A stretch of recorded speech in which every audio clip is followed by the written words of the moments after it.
नमस्कार विद्यार्थियों आप सभी का आपके अपने YouTube channel exam study channel में स्वागत है। तो विद्यार्थियों मैं हूं आशीष में और आप देख रहे हो आपका YouTube channel exam study channel. तो साथियों हम देख रहे थे पशु परीक्षण भर्ती 2024 यानी कि जो दिसंबर के अंदर होने वाली है साथियों। कब होने वाली है? दिसंबर के आपके एग्जाम होने वाली है जो पशु परीक्षण की होती है साथियों। उसका मॉडल पेपर पहला हमने देख लिया था, आज हम दूसरा देखेंगे विद्यार्थी। ओके, संपूर्ण सिलेबस के आधार पर आपका ये जो मॉडल पेपर तैयार किया गया है। ओके साथियों, संपूर्ण सिलेबस यानी कि जो जीके है, इतिहास है, ये सभी चीजों को मिलाकर ये मॉडल पेपर तैयार किया गया।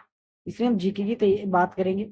ओके, जो बाकी टॉपिक बचे हुए हैं उनकी सभी की बारी बारी से चेक कर लेंगे। रट लो सभी प्रश्नों को साथ, क्योंकि यदि आप इन प्रश्नों को रट लेते हो तो आपके बहुत अच्छे नंबर मार्क्स आएंगे। साथ आज शाम को 8 बजे आपको ये क्लास देखने को मिलेगी साथियों। ओके साथियों, राजस्थान जीके हो गया, विज्ञान हो गया, गणित हो गया और पशुपालन हो गया साहब। सभी से रिलेटेड बाकी सभी चीजों के बारे में भी हम जानकारी प्राप्त कर लेंगे विद्यार्थी। तो सभी से निवेदन है कि सभी प्रश्नों को ये पूरी क्लास को जरूर देखा करो साथियों। ओके, तो शुरू करते हैं। लगभग साथियों हमने कल 50 क्वेश्चन देखे थे। लगभग इसमें आज हम 40 क्वेश्चन देखेंगे। शायद 40 क्वेश्चन देखेंगे या फिर 35 क्वेश्चन देखेंगे सारे, कंफर्म मुझे याद नहीं है, लेकिन फिर भी देखेंगे सारे। ओके, तो आज का पहला क्वेश्चन है कि रेम बुलेट किस प्रजाति का जानवर। अब आपने सुना है ना होगा, रेम बुलेट किस प्रजाति का नाम है? आपने प्रजाति होती है लगभग करोड़ों में प्रजातियां होती हैं। किसी को कंफर्म याद है? 300 करोड़ में लगभग क्या होती है प्रजातियां होती हैं। ओके, तो उनमें से एक है रेम बुलेट प्रजाति। तो कौन से जानवर की प्रजाति है सारी में? ये भेड़िया। सभी जानते हो कि भेड़िया होती है। ओके, भेड़िया को सभी जानते हो। इस पर एक फिल्म भी, वरुण धवन, बहुत ही खतरनाक फिल्म है सारी। ओके, तो भेड़िया जो रेम बुलेट प्रजाति है वो भेड़िया से संबंधित विद्यार्थी है। ओके, याद रखना है कंफर्म। आप बस वरुण धवन याद रखो, वरुण धवन की फिल्म आपको याद रखना है। इसके आधार पर आपको भेड़िया याद आ जाएगा विद्यार्थी, क्योंकि बस फिल्म नहीं करके आना है वहां पर। दूसरा क्वेश्चन है कि भारतीय मेरिनो के नाम से उद्धृत भेड़ों की नस्लें। भारतीय मेरिनो के नाम से उद्धृत भेड़ों की नस्लें कौन सी है? चोकला। कौन सी है? चोकला एक भेड़ों की नस्ल के नाम से जाना जाता है विद्यार्थियों। क्लियर हुआ? अगला 53 नंबर क्वेश्चन है कि भेड़ों के मांस को क्या कहते हैं? जो भेड़ के जो मांस होता है, अंदर का जो फिर ऊन होती है, फिर खाल होता है, फिर उसके अंदर मांस होता है, उसको क्या कहते हैं? उसको कहते हैं मटन। क्या कहते हैं? जैसे चिकन मटन कहते हैं ना। आप सुना होगा चिकन मटन खाएंगे भाई आप तो उसको ये मटन कहते हैं, किसको? भेड़ को जो मांस होता है उसको कहते हैं। क्लियर हुआ? अगर 54 नंबर क्वेश्चन है कि केंद्रीय अनुसंधान बकरी अनुसंधान कहाँ स्थित है? केंद्रीय अनुसंधान बकरी अनुसंधान संस्थान, जो बकरी की संस्थान होती है वो कि उसको कहते हैं, उसको कहाँ पर स्थित है? मथुरा के अंदर है। कहाँ पर है? मथुरा में स्थित है साथी। क्लियर हुआ? अब आपसे पूछा जाए संस्थान किसे कहते हैं? जो उसका मेन आदमी होता है, उसको जो वहां से चलाने वाला जो मुखिया होता है उसको कहते हैं संस्थान। क्लियर हुआ? अगला 55 नंबर क्वेश्चन है कि सबसे अधिक दूध देने वाली बकरी की नस्लें, यानी कि सबसे अधिक दूध देने वाली बकरी, अलग अलग प्रकार की नस्लें होती है, यानी कि ये अलग प्रकार की नस्ल है, वो अलग प्रकार की नस्ल। तो कैसी कौन सी नस्ल है बकरी के अंदर सबसे ज्यादा दूध देती है? तो यही जमुनापुरी। जमुनापुरी की जो नस्लें होती है साथियों, वो सबसे ज्यादा दूध देने में अधिक उत्पादन करती है साथियों। इसलिए आपसे निवेदन है कि यदि आप अधिक दूध देने वाली बकरी खरीदना चाहते हो, जमुनापुरी की जमुना पारी इस प्रकार की जो बकरी नस्ल होती है उसको खरीदे और अधिक दूध उत्पादन करें। राजस्थान की मोटर फिरती डेनमार्क किसे कहते हैं? राजस्थान की मोटर फिरती डेनमार्क के किसे कहते हैं विद्यार्थी? तो उसके कहते हैं। इसको छोड़ा प्रश्न को, इसको आप इसको मत गणना सको। 53 नंबर क्वेश्चन को आप मत गणना। क्लियर? अगला 70 नंबर क्वेश्चन आपसे पूछ लिया जाए कि दुनिया में दूध की रानी किस बकरी को कहा जाता है? दुनिया में दूध की रानी किस बकरी को बनाया गया है या किस बकरी को जाना जाता है? तो सानेन, एक सानेन नस्ल होती है।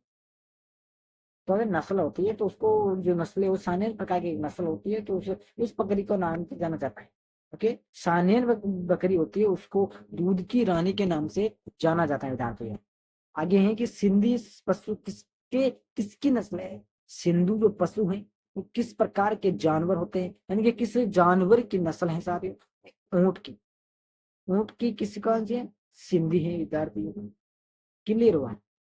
समझ में आया? ऊंट की आपसे पूछ ले जाए कि सिंधु पशु किस नस्ल के जानवर को कहते हैं, तो आपको लिखना है ऊंट। और आपसे पूछ ले जाए कि ऊंट पशु किस नस्ल का है, तो आपसे सिंधु। आपसे लेकिन पूछा नहीं जाएगा ये बच्चे, क्यों नहीं पूछा जाएगा? क्योंकि ऊंट है, ऊंट की बहुत सारी नस्लें होती है विद्यार्थी है, लेकिन सिंधी पशु आपसे पूछ लिया जा सकता है। अगर 59 नंबर क्वेश्चन आपसे पूछ लिया जाए कि ऊंट को राज्य में किस वर्ष घोषित किया गया, ऊंट को राज्य राज्य पशु कब घोषित किया गया, ये प्रश्न पूछ लिया जाए तो 2014 आपको टिक लगा देना है। ऊंट को राज्य में किस वर्ष घोषित किया गया, 2014 आपको टिक लगा देना है विद्यार्थी, बिना सोचे समझे। ओके, अगला प्रश्न है कि राजस्थान में पाई जाने अश्व नस्ल है, अश्व के आपसे भी जाके घोड़ा होता है, अश्व किसे कहते हैं साथियों, अश्व कहते हैं घोड़ा को। आपसे पूछ लिया जाए कि राजस्थान में पाए जाने वाले अश्व की घोड़ा नस्ल है, तो आप टिक लगा दें मारवाड़ी। कौन सा, मारवाड़ी, आप पर टिक लगा देना विदाउट, बिना सोच समझे, बस आपको प्रश्न को पढ़ लेना एक बार, क्लियर हुआ। अगला प्रश्न है विद्यार्थी आपके सामने कि क्या क्या साइड लाइन विधि से किसी पशु को नियंत्रित किया जाता है। जो साइड लाइन होता है यानी कि साइड बगल में से, ओके, बगल से, बगल की विधि से किसको नियंत्रित किया जाता है, अश्व यानी कि घोड़े को। जो घोड़ा सब पता भी है, जो घोड़ा उसको भी, लेकिन ये बगल से चलता है, लाइन से चलना पड़ता है, इसको कंट्रोल किया जाता है विद्यार्थी में। भाषा में क्वेश्चन है कि घोड़ी का गर्भकाल कितने दिवस का होता है। जो घोड़ी होता है उसका जो गर्भकाल, उसका बच्चा होता है, तो उसके कितने दिवस, कितने दिनों का होता है, 336 दिनों का, यानी कि 12 महीनों, 12 महीनों का, एक साल,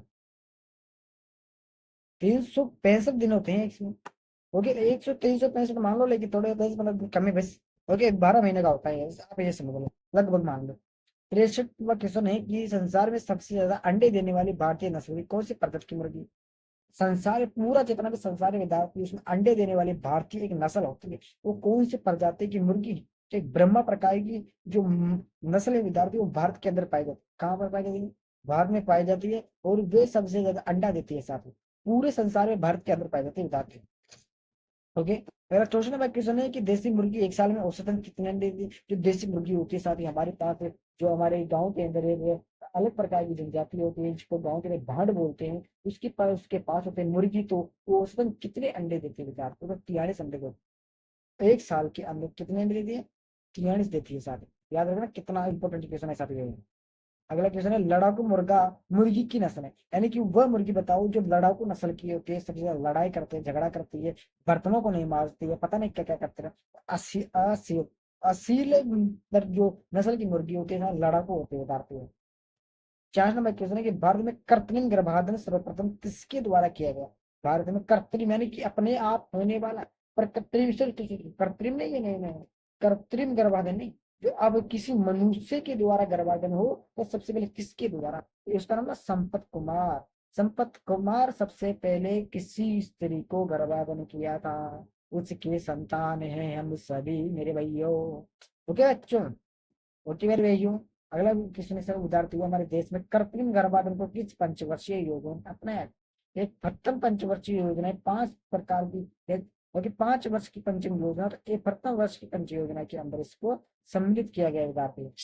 68 नंबर क्वेश्चन है कि गाय में मध चक्र अवधि होती है। क्या नंबर क्वेश्चन है जाते हैं, गाय में एक मध चक्र अवधि होती है, कितने 21 दिनों की होती है, कितने दिनों की, 21 दिनों की होती है। 72 नंबर क्वेश्चन है कि नर पशुओं में वृषण ग्रंथि को अक्रिय कर देने की क्रिया कहलाती है। अक्रिय या फिर सक्रिय होगा यहाँ पर यार, अक्रिय कर देने वाली क्रिया है, तो ये बधियाकरण, कौन सी विद्यार्थी है, बधियाकरण है विद्यार्थी। अगला 70 नंबर क्वेश्चन है कि रबर बैंड की विधि से पशुओं में कौन सी क्रिया की जाती है। जो रबर बैंड की विधि होती है उनमें कौन सी क्रिया की जाती है, बधियाकरण की जाती है, कौन सी, बधियाकरण की जाती है विद्यार्थी। अगला क्वेश्चन है विद्यार्थी आपके पास की जुगाली करने वाले पशुओं के ऊपरी जबाड़े में कौन से दांत नहीं पाए जाते। यानी कि जुगाली करते हैं हमारे पास, गाय करती है, भैंस करती है, बकरी करती है, भेड़ करती है, ऊँट करती है, ऊँटनी करती है, इस प्रकार के जो भी पशु जो जुगाली करते हैं उनमें ऊपर की ऊपर जो ऊपरी जबाड़े में कौन से दांत, कर्तन दांत नहीं पाए जाते विद्यार्थी। कौन से प्रकार के जो कर्तन दांत होते हैं वो नहीं पाए जाते हैं। गौतम भाई क्वेश्चन है किन दांतों को देखकर पशु की आयु निर्धारित की जाती है। सभी आपके आपके पापा या दादा दादी भी घर पर जो भेड़ होती है, उसकी भैंस होती है, गाय होती है, उसकी दांतों को देखते रहते हैं, लेकिन आप समझ नहीं आते थे क्या कर रहे हैं, आप पूछते भी नहीं है।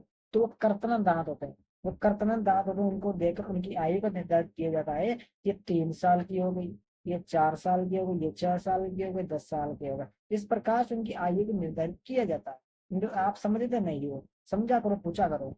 अगला क्वेश्चन है कि लीवर फ्लूक परजीवी रोग सर्वाधिक किस पशुओं में होता है। जो लीवर फ्लूक परजीवी का रोग होता है वो कुछ प्रकार के पशुओं में, वो भेड़ के अंदर होता है। लीवर सभी जानते हो, जो गुर्दे होते हैं, वो गुर्दे की बीमारी होती है साथियों। इसके अंदर भी बेड़ों में सबसे बड़ी होती है विद्यार्थियों। चौथा मैं क्वेश्चन है कि एक रोगी पशु की त्वचा होती है, एक रोगी पशु की त्वचा किस प्रकार की होती है? तो शुष्क एवं खुरदरी होती है विद्यार्थी। ओके। 75 नंबर क्वेश्चन है कि रेबीज नियंत्रण इकाई कहाँ स्थित है? रेबीज नियंत्रण इकाई कहाँ पर स्थित है? जयपुर में। अब आपसे पहले रेबीज नियंत्रण मतलब कुत्ते खाते हैं, कुत्ते का खा जाते हैं ना, उससे रेबीज होता है, दिखाई नहीं देता है, जो धूप होती है उसमें दिखाई नहीं देता, अंधेरे में रहना पसंद करता है, इस प्रकार से रेबीज होता है। ओके। यदि आपकी किसी प्रकार की रेबीज हो जाए तो आपको कुत्ते खा जाए तो उसको सर्फ से धोया करो साथ में। ओके, 7 दिन तक सर्फ से धोना, और एक डॉक्टर को सलाह जरूर लेना बता दो।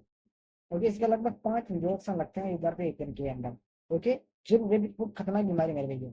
अगर क्षेत्र में क्वेश्चन है कि विश्व रेबीज दिवस कब मनाया जाता है? विश्व रेबीज दिवस कब मना 28 सितंबर को मनाया जाता है। क्यों मनाया जाता है? क्योंकि कुत्ते खाने पर इसको 28 दिसंबर को खाया था किसी व्यक्ति को, या किसी को तो 28 सितंबर को रेबीज दिवस मनाया जाता है। अगला 77 नंबर क्वेश्चन है कि पशुओं में आयु ज्ञात करने का सबसे अच्छा तरीका क्या है? पशु में अच्छा यानी कि पशु के अंदर आयु ज्ञात करने का सबसे अच्छा तरीका है दांतों द्वारा, यानी कि जो आपने दादा मामे पर जो भी देखते हैं और दांतों के द्वारा देखते हैं। अगला 78 नंबर क्वेश्चन है कि थन की सूजन कहलाती, थन की सूजन कहलाना कहने का मतलब जो आपकी गाय होती है, भैंस होती है, बकरी की जो दूध निकाले के थन होते हैं ना, बोबे कहते हैं, बोवा कहते हैं उनको, उनको सूजन कहलाते, तो मेस्टाइटिस कहते हैं, मेस्टाइटिस कहते हैं, मेस्टाइटिस कहते हैं। आपसे पूछ लो जाए कोई बड़ा व्यक्ति या भाई लोग व्यक्ति थन की सूजन को क्या कहते हैं बेटा, तो आपको बताना है मेस्टाइटिस कहते हैं। सर, सर भी कह लो, आप अंकल भी कर दो। 19 नंबर क्वेश्चन है कि बर्ड फ्लू किसके संबंधित, जो बर्ड फ्लू संबंधित किससे संबंधित है? तो मुर्गियों से संबंधित। बर्ड फ्लू एक रोग है विद्यार्थी। ओके, तो मुर्गियों में आता है, आया था ये, इसलिए उसको बर्ड फ्लू के नाम से जाना जाता है। अस्सी नंबर क्वेश्चन है कि स्वाइपन फीवर रोग मुख्यतः किस पशु में है? स्वाइप स्वाइप फीवर रोग, तो ये सुअर के अंदर आता है, सभी जानते हैं कि सुअर किसे कहते हैं। ओके। अगला क्वेश्चन है विद्यार्थी आपके पास कि मेरेक्स रोग का टीका किसे लगाया जाता है? जो मेरेक्स रोग का टीका लगाते हैं अभी आपके गायों के अंदर, जो आपके जानवरों में लगाया था ना अभी टीका, लगभग लगाया था अभी सबके। और मुर्गी के अंदर मेरेक्स रोग का टीका लगाया जाता है। मेरेक्स रोग होता है जिस मुर्गी में लगाया जाता है टीका। अगर बीएसएल में क्वेश्चन है कि पशुओं के गोबर के निस्तारण का सर्वश्रेष्ठ तरीका क्या होता है? निस्तारण यानी कि उसको नष्ट करने का सबसे अच्छा तरीका होता है बायोगैस बनाना। यानी कि आप आपके पास पशु लगभग आपके 10-15 पशु हैं, तो आप उससे अच्छे तरीके से बायोगैस बना सकते हो, अपने ईंधन के काम ले सकते हो और अपने खेतों में दे सकते हो। इस प्रकार से बायोगैस बनानी चाहिए और अपना काम करना चाहिए। क्योंकि बायोगैस में सर्वाधिक होती है मीथेन, बायोगैस में सबसे ज्यादा मीथेन होती है, इसलिए इस सबसे ज्यादा ईंधन के काम आता है रात, क्योंकि किसमें ईंधन के काम आता है। अब तो घर के अंदर मोदी सरकार की पीएम जो मोदी सरकार है उसके द्वारा अब तो घर प्लांट बनाने की तैयारी भी कर रहे हैं। बहुत सारे गाँवों के अंदर तो बन गए होंगे, मनी प्लांट नहीं, घर प्लांट होता है। अगर चौदह नंबर क्वेश्चन है, रेबीज का टीका पशु को कब लगाते हैं? जो रेबीज का टीका होता है तो पशु को कब लगाते हैं? तो कुत्ते द्वारा काट लेने पर उसको लगाते हुए डालते हैं। 25 नंबर क्वेश्चन है कि गाय के दूध का बुखार किस कारण होता है? ओके, जो गाय के दूध का जो बुखार होता है वो क्यों होता है? ये कैल्शियम की कमी से होता है। यदि आप गाय का दूध पी रहे हो और आपके यदि कैल्शियम की कमी हो रही है तो आपको क्या होगा? बुखार होगा उधर। ओके। मेरा 6 नंबर क्वेश्चन है कि रानी खेत किसका रोग है? तो कुकुट, कुकुट का मतलब क्या होता है मेरे भैया? कुत्ता होता है। रानी खेत रोग होता है कुकुट एंड कुत्ता। ओके। नहीं, कुकुट ये नहीं होता है यार, शायद कुकुट अलग होता है, लेकिन कुकुट होता है, लेकिन संस्कृत का शब्द है यार ये। अगला 70 नंबर क्वेश्चन है कि पशुपालन में इनमें से सामान्यतः प्रयुक्त किए जाने वाला एंटीसेप्टिक कौन सा है? होगा फिनाइल। कौन सा होगा बता दियो? फिनाइल होगा बता दियो। तो लगभग आपके कितने क्वेश्चन हो गए? लगभग आपके 60, 70, 80, 30, 7 और फिर 37 क्वेश्चन कंप्लीट हो चुके हैं विद्यार्थी, फिर 40 क्वेश्चन के नहीं है तो कोई बात नहीं है, हम कल की तैयारी करेंगे। तो लगभग मैं आपको पशु परिचय करते लगभग कितने क्वेश्चन बताऊंगा? लगभग 500 तक बताऊंगा, जिनमें से आप पूरे क्वेश्चनों को याद नहीं तो लगभग 3 क्वेश्चनों को याद करते हो तो आपके बहुत अच्छे तरीके से नंबर आ जाएंगे विद्यार्थी। बस आपसे निवेदन की अच्छी तरीके से तैयारी करें।